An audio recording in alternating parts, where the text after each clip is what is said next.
Hey guys, welcome back to Halo. You just saw a sketch, and with me is my special guest. We got Jay from the block. Hey everybody, what's up? What's good? Thank you for being here, Jay. My pleasure. Thanks for having me. Yeah, so now since we're done that sketch, we're gonna just enjoy Halo. I don't know how you're gonna make your Halo, but we can just chill and chat while we making Halo. So Throw a bit of everything, you know? Yeah. I mean, it's kind of like my, I'm on a diet, but it's okay. Ice is no calories, hopefully, right? yeah, don't worry. And also the labels are gone, so I can't see the nutritional facts. So True. It's all good. It's What all are you gonna good. go for first? I'm just gonna put everything. You know what I Okay. mean? It's like when you're doing a Halo, you gotta have a little bit of everything. You know what I mean? True.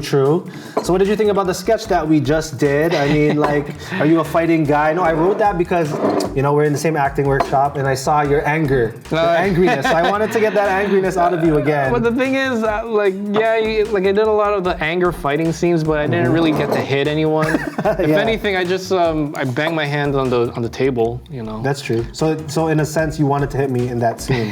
Like if I allowed you to hit me, you would have tried, no? I mean, get a free hit. Hey, Why not? Hey, I got scared. I meant we were rehearsing that, and then we said that the character came out of jail and you killed someone. That's kind of red flag. Have you ever thought of like beating someone up? Are you a violent guy? Or? Actually, you know what? When I was young, I was actually bullied a lot when I was young. Yeah. So I didn't really get into fights, really. I did watch a lot of like fighting, you know what I mean? And I'm not like kung fu movie or like action films. I'm talking about. You just took my sorry. thing. My bad. You want to fight now? You're trying to fight me? I just want to eat. Yeah. You're just putting everything in. So you're bullied as a kid. Yeah. You said. And so like what I would turn to is like for me growing up, I'm a big. Okay. Yeah. I'm actually a big pro wrestling fan. You know, something that I grew up. I actually wanted to be a pro wrestler, but fortunately, you know, I kind of Life hits you. Yeah. So you didn't get to hit people anymore, and life hit you instead. I'm gonna get some of this. Go ahead. That's the condensed milk. That's some thick, I'm just gonna do this because I don't want to pour it in. yummy. I'm just gonna. Yummy. I think that's good enough. We're missing the leche flan, but It's all good. let's see what you chose.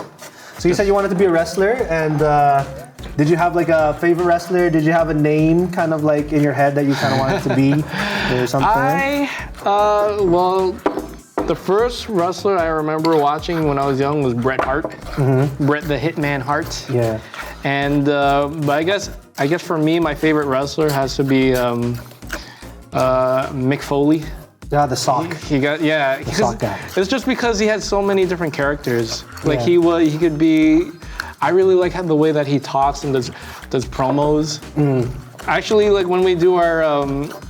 I don't know if you notice this, but when we do in our classes, like the inner monologues, for me it's like doing the wrestling promos when they talk like I'm gonna kill you and I'm gonna break your neck.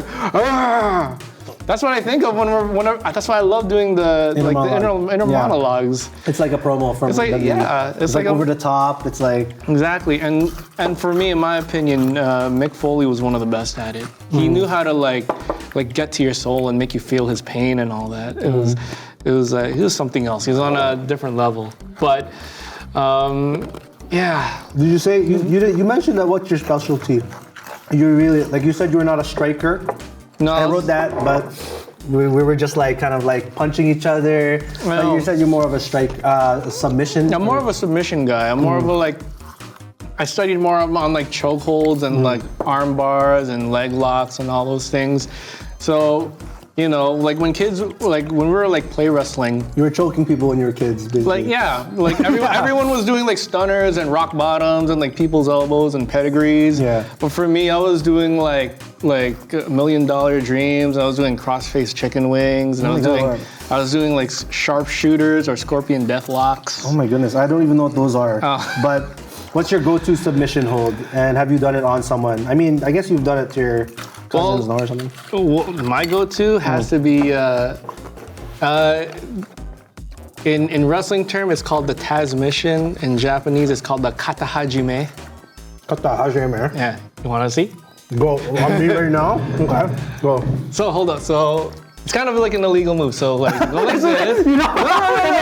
Right. So Okay. it's like this. Yeah. The arm goes under, Oh, okay. up, and then boom, and then you like hold it. So this hand holds the elbow, this hand holds like the arm, and then you just pull. Oh, And it'll just like, and knock then the they wind sleep. out. It's like I've seen, what do you call Nelson? Full Nelson. Well, full Nelson is both hands are like that, yeah. So the kata is just one. It's just one, and then the other hand chokes. One of my, it's one of, I don't see you as someone who just likes choking people, but but it's good to know. It's not just wrestling that made me like do all that. Another thing was growing up, I also got into UFC. Not like modern day UFC where like everyone fights the same. I'm talking about like UFC in the beginning where you had like the kung fu guy versus the wrestler, or like the sumo guy versus the what is it? The capoeira guy. You know capoeira, the dancers. You know what I mean? Yeah. It's just like everyone had a style, and like which one was the best. And when I was watching UFC in the beginning, it was always Royce Gracie that would keep winning. You know, and he was the Brazilian Jiu-Jitsu guy. Yeah. And I wanted to learn that. I was like, I want to learn how to choke people out and defend It all comes down to choking. Exactly. you just like choking people. Like, but I heard it's like a really good defensive art. BJJ. Or Yeah, just, don't want to just, miss a J. or just JJ. JJ. JJ just to sound less, sus. Yeah, but suspect. Because even like small guys can really like once you get on the floor, like it's game over, right? 'Cause Yeah. I guess Gracie, right? He would beat people that are twice his, even like heavier than him, taller than him. So that's crazy. Yeah. And actually, when I was young, I wanted to do that. I wanted to take like jujitsu classes. I went to this dojo, and they're like, "Oh, you know what? Why don't you just take judo instead?" And I was like, They flicked you off. but it was so different from what I wanted, because judo is like, I think in Japanese it's translated to the gentle way. Oh no. So like judo is like a lot of throwing and tripping, but you also have to make sure you don't like hurt your opponent. Yeah. Like when you throw them, you kind of have to like hold on to them or like pull them up so that they won't like completely like flat back and like hurt themselves. Yeah. So And that's not what Jay wants. that's not what I wanted, All right, let's give a cheers to that. Cheers to choking people and not getting bullied anymore, man. We're adults, we're older, so Yeah, and now that I'm taking acting classes, I'm taking all my anger out on those experiences. it's therapeutic. There you go. Very good. There we go. There we have it, guys. We just made Hala Hala and we just, caught up and we learned how Jay's gonna choke you if you kind of make you're on his bad side. So with that said, thanks Jay. And when we come back, we have more. We have a cinematic sketch for you. So stay tuned, and we're just gonna finish our Halo Halo. Cheers. Here on Halo Halo.